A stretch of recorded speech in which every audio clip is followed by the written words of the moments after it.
En réalité, Allah ne veut pas seulement des corps qui s'inclinent. Il veut des cœurs. Tu arrives, tu déconnes, la femme veut te dire un mot. C'est pas ce que la femme l'a dit qui importe. Toi, tu es. Et n'oublions pas, les compagnons, quand ils arrivaient quelque part, c'est pas le bruit.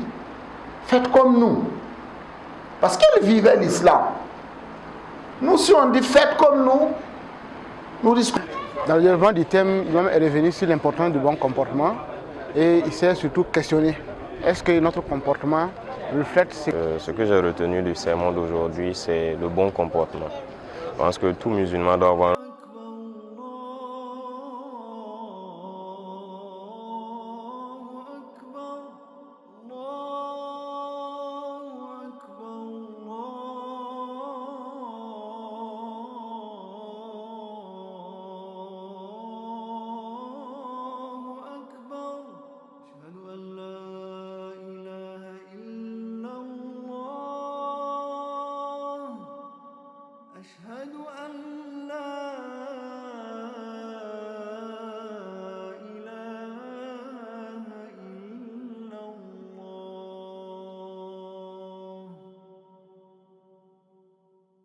أشهد أن لا إله إلا الله وحده لا شريك له وأشهد أن محمدا عبده ورسوله يا أيها الذين آمنوا اتقوا الله حق تقاته ولا تموتن إلا وأنتم مسلمون.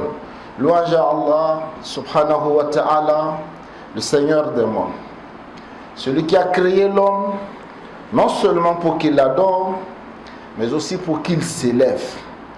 Celui qui a fait du cœur le siège de la foi et du comportement son reflet visible. Que la paix et la bénédiction se déversent abondamment sur son homme messager qu'il a envoyé à l'univers comme expression de sa miséricorde. Également, sur qui Allah subhanahu wa ta'ala dit: et tu es certes d'un caractère immense, noble. Mes chers frères et sœurs dans la foi, aujourd'hui, nous allons évoquer un sujet que nous croyons maîtriser. Certes dans la théorie, mais en réalité, ça nous échappe beaucoup. Il s'agit du bon comportement. Nous sommes peut-être à l'image de ces bédouins qui une fois sont venus voir le prophète alayhi salatu wa salam. Comme nous, ils priaient, comme nous, ils jeûnaient, comme nous, ils faisaient des invocations et ils étaient convaincus d'être devenus des croyants. Et ils sont venus dire au prophète qu'ils sont maintenant des croyants. Et ce n'est pas le prophète qui a répondu, c'est Allah du haut des sept cieux, par la révélation qui leur parle. Vous n'êtes pas encore des croyants, dites plutôt que vous êtes des soumis. La foi n'a pas encore pénétré vos cœurs.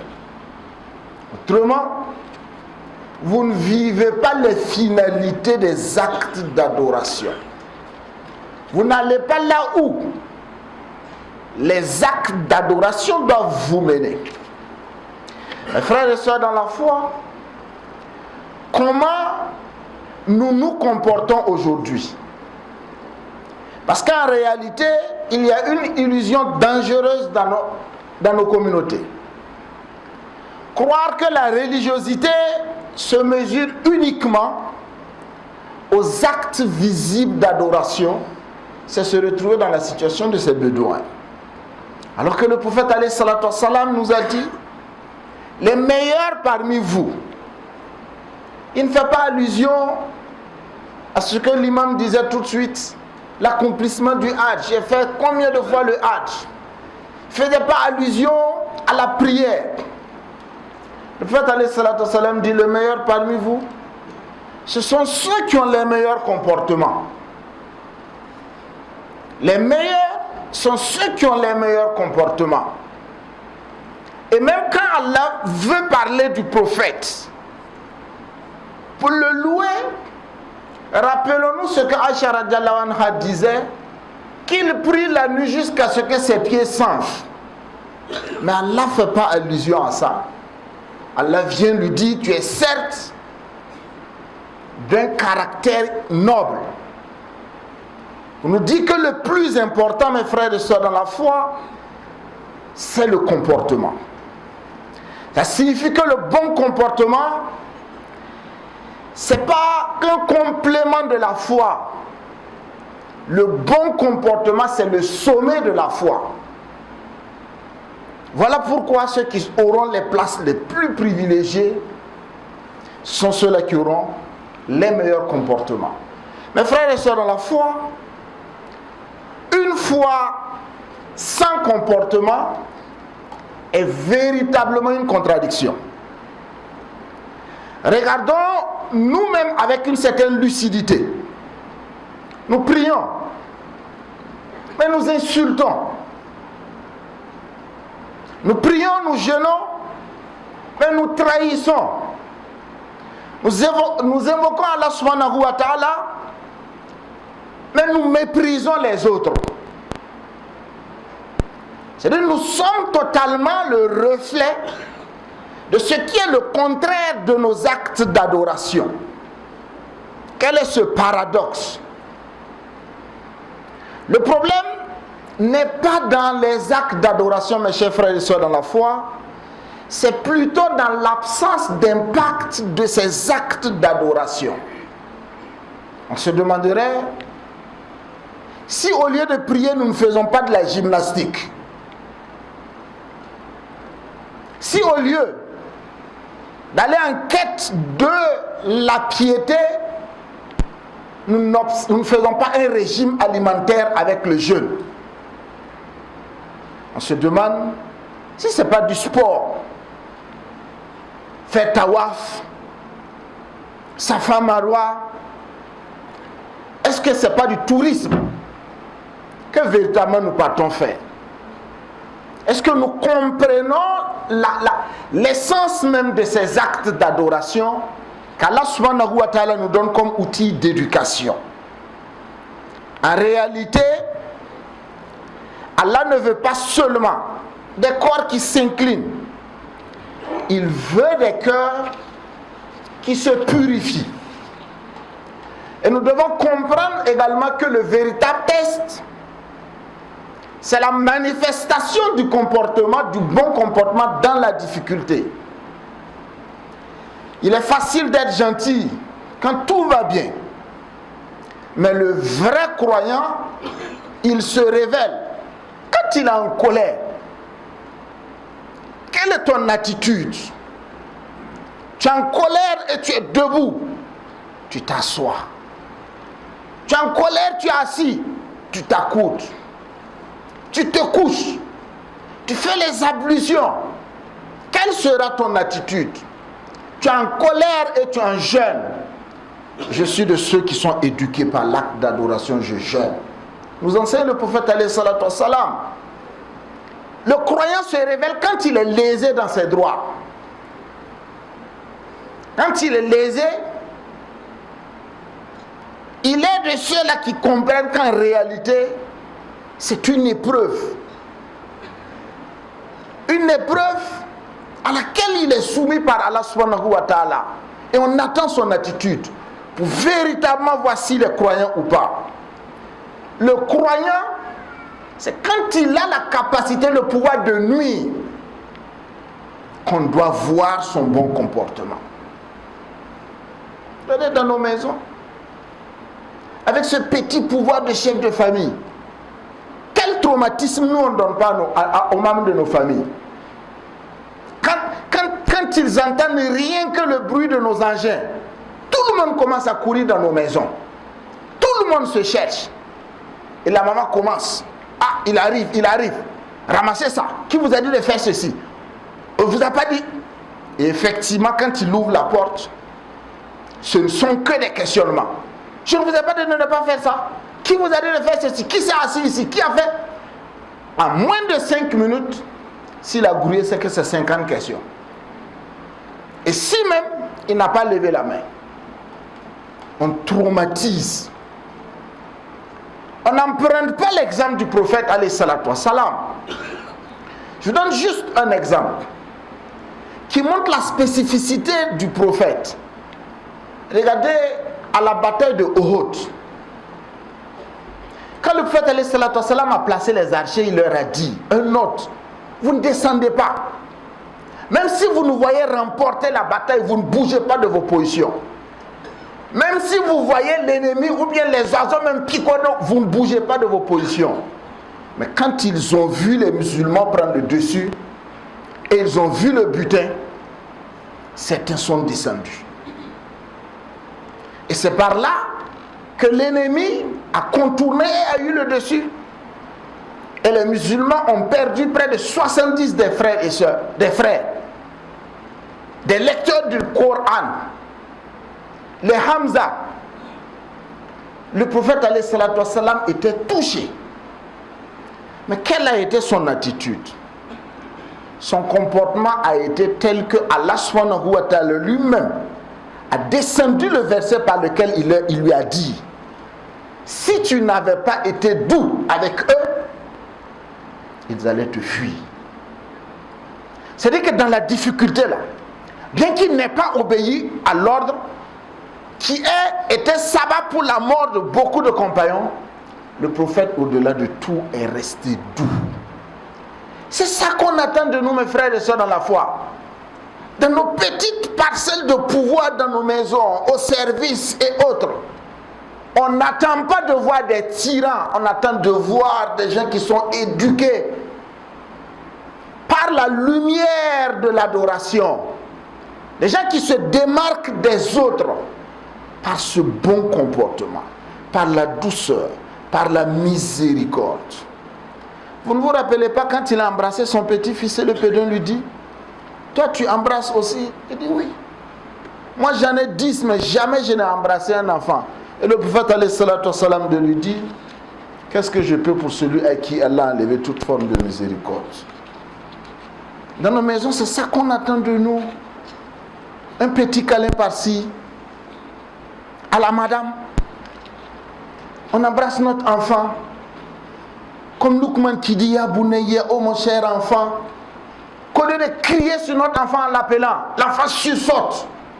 Et l'enfant n'obéit que parce qu'il sent qu'il y a ce devoir, qu'on l'appelle avec amour et miséricorde. C'est ça le comportement, le bon comportement. C'est ça, faire de la famille un cadre adéquat par lequel sortent des gens qui sont équilibrés parce qu'ils ont appris le bon comportement de leur père, de leur mère, de leurs aînés.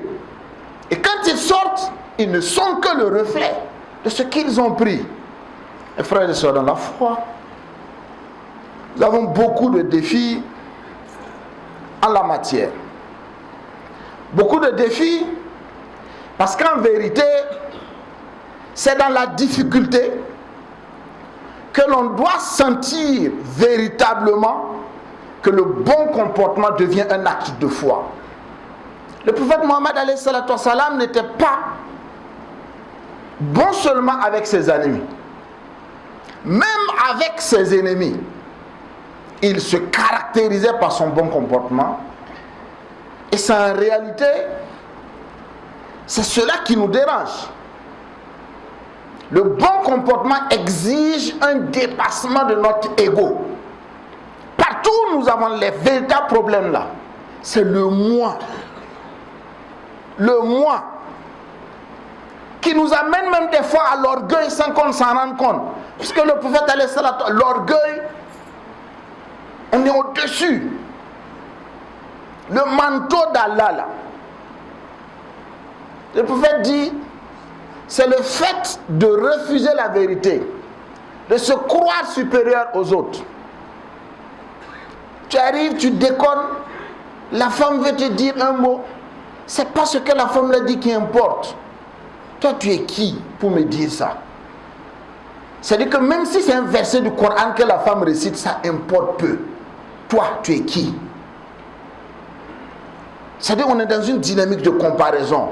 Et c'est l'ego, le moi là qui veut prendre le dessus. Pourquoi moi je vais laisser pour moi et qu'est-ce qui a fait que Iblis est devenu Shaitan?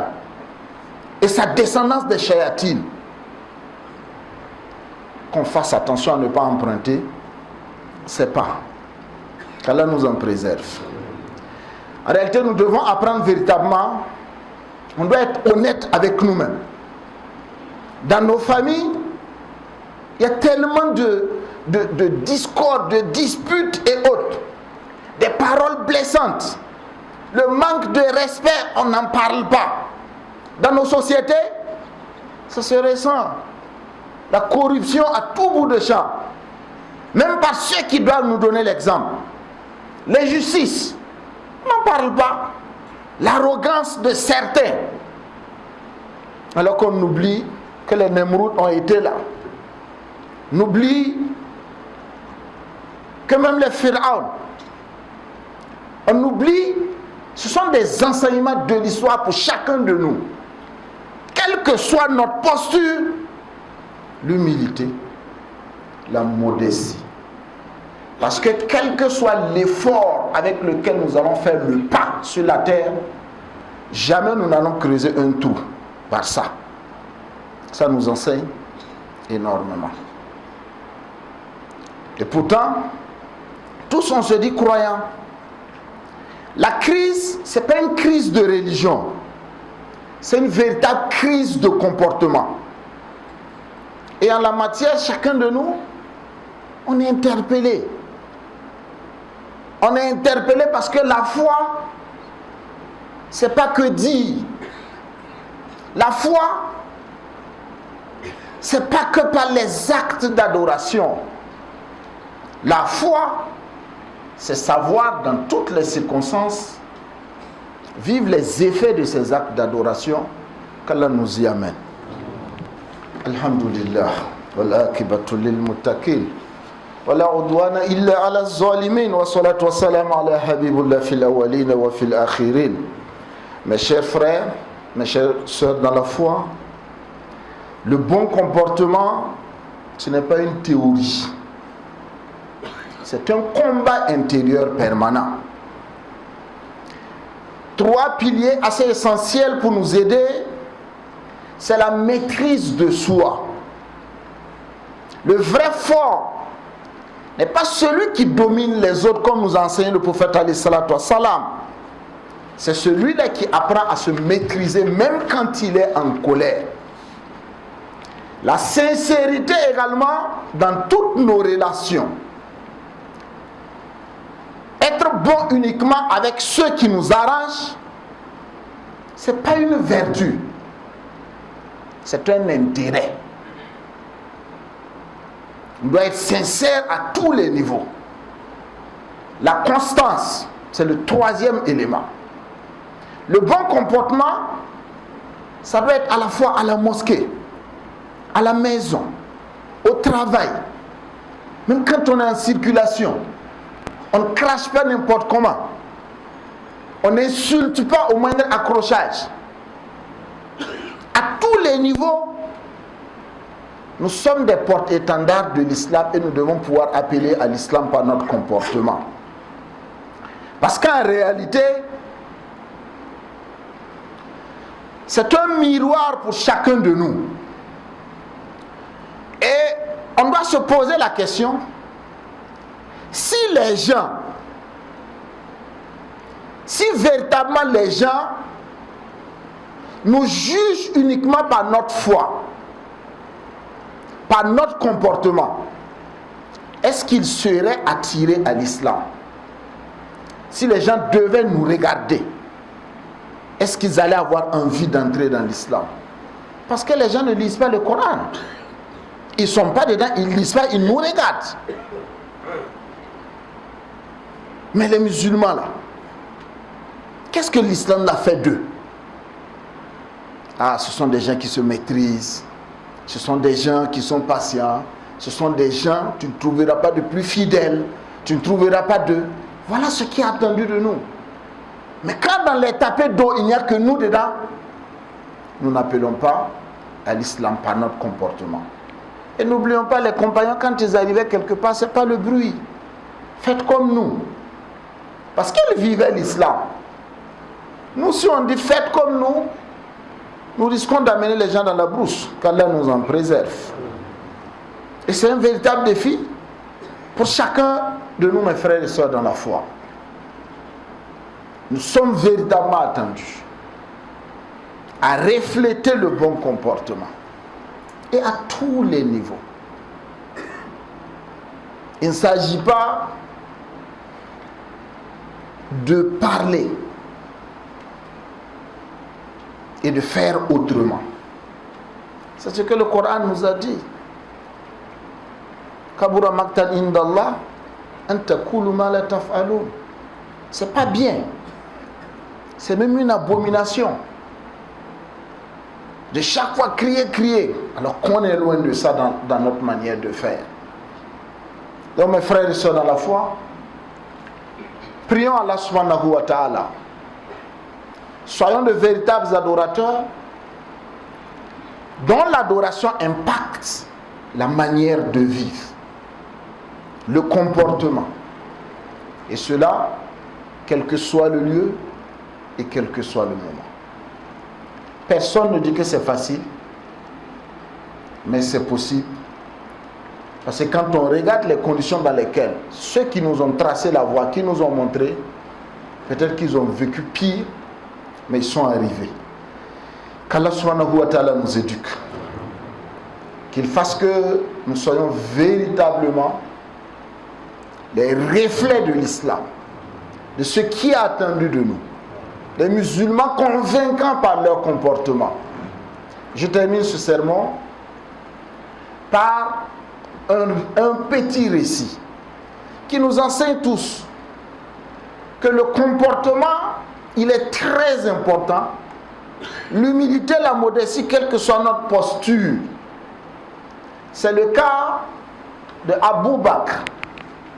Quand Abou Bakr était à la tête de l'État, de la communauté, Omar ibn Khattab, il constate que chaque matin, juste après la prière, Abou Bakr quitte la mosquée. Et très vite, il sort de Médine. Et il ne revient que très sale. Tous les matins. Et en temps Omar constate, il suit Abou Bakr pour voir qu'est-ce qu'il fait. Et ils avaient compris quand Allah dit Fastabiqul khayrat, concurrencez-vous dans l'accomplissement du bien. Qu'est-ce qu'il fait de bien? Lui aussi il veut aller dans cette dynamique. Et il suit Abou Bakr.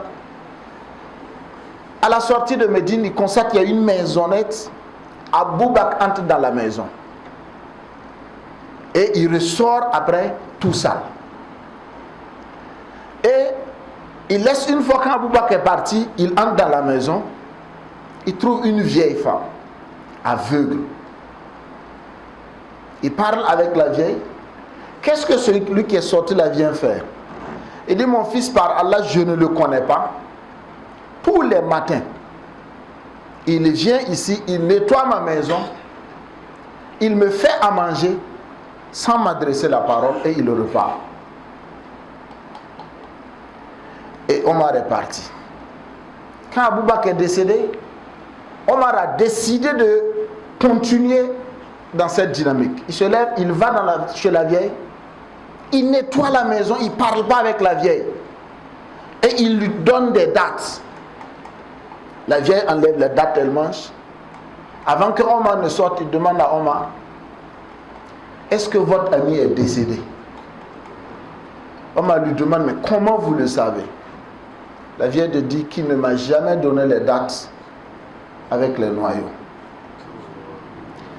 Et Omar te dit au Abou Bakr, tu as trop chargé ceux qui vont te suivre.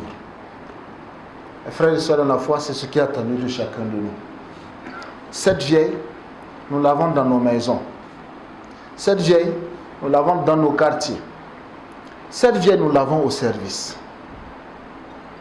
Si nous regardons et nous ne voyons pas la vieille, c'est que nous avons juste regardé avec les yeux de la tête et non pas avec les yeux du cœur. Parce qu'en vérité, la foi musulmane est une foi active. qui nous impose un devoir de présence de qualité, surtout auprès de ceux qui souffrent, parce qu'en réalité nous serons interrogés par Allah subhanahu wa ta'ala les concernant. Allahumma rabbana lakal hamdu kama yanbaghi li jalali wajhika wa azimi sultani. Allahumma subhanaka la ilma lana illa ma 'allamtana innaka antal alimul hakim. مولاي صل وسلم دائما ابدا على حبيبك خير الخلق كلهم. اللهم انك عفو تحب العفو فاعف عنا. لا اله الا انت سبحانك انا كنا من الظالمين. استغفر الله العظيم الذي لا اله الا هو الحي القيوم ونتوب اليه. حسبنا الله ونعم الوكيل نعم المولى ونعم النصير. اللهم ربنا اتنا في الدنيا حسنه وفي الاخره حسنه وقنا عذاب النار. ربنا هب لنا من ازواجنا وذرياتنا قرة أعين واجعلنا للمتقين إماما. اللهم ربنا لا تجعلنا مع القوم الظالمين. ربنا لا تجعلنا مع القوم الكافرين. ربنا لا تجعلنا مع القوم المشركين. ربنا لا تجعلنا مع القوم المنافقين. ربنا اجعلنا من المستغفرين. ربنا اجعلنا من المحسنين. ربنا اجعلنا من التوابين. اللهم ربنا اجعلنا من المؤمنين. إن الله وملائكته يصلون على النبي يا أيها الذين آمنوا صلوا عليه وسلموا تسليما. اللهم صل وسلم على عبدك ورسولك محمد وعلى آله وأصحابه وأزواجه وذريته. اللهم صل على محمد وعلى آل محمد. اللهم بارك على محمد وعلى آل محمد كما صليت وباركت على إبراهيم وعلى آل إبراهيم في العالمين إنك حميد مجيد. سبحان ربك رب العزة عما يصفون وسلام على المرسلين الحمد لله رب العالمين. قوموا إلى الصلاة. Dans le développement du thème, l'imam est revenu sur l'importance du bon comportement et il s'est surtout questionné est-ce que notre comportement reflète ce que la foi nous demande. Et il a beaucoup insisté que, en réalité, ce que notre comportement devait être dans la société, devait être la résultante de la manifestation de notre foi. Mais malheureusement, on constate que ce n'est pas le cas dans la société. Et il a fait un appel à l'ensemble des frères de faire en sorte que le jeûne que nous honorons, la prière, le pèlerinage, nous aident à avoir un bon comportement dans la société. Dans le voisinage, dans le service, dans la circulation, n'importe quel lieu qu'on se trouve, le musulman devait avoir un bon comportement. Et le musulman devait, à travers son comportement, appeler les gens dans la religion. Et il s'est également questionné en disant que est-ce que notre comportement aujourd'hui peut appeler les gens dans la religion. Et je m'exhorte également et à l'ensemble des frères à avoir un bon comportement, que notre lecture du Coran, que nos prières nous aident à avoir un bon comportement dans la société. Il a terminé par une très bonne histoire qu'il a racontée, que ceux qui vont suivre la vidéo sur la page pourront écouter l'histoire. C'était très touchante à travers Abou Bakr, une vieille et Omar. Voilà. Ce que j'ai retenu du sermon d'aujourd'hui, c'est le bon comportement. Je pense que tout musulman doit avoir un bon comportement, peu importe l'endroit là où il se trouve. Pas forcément pendant les mois clés, disons le mois de Ramadan, pas forcément. Je pense que tous les mois sont faits pour être bons et tout musulman doit avoir le meilleur comportement possible et suivre les traces du prophète.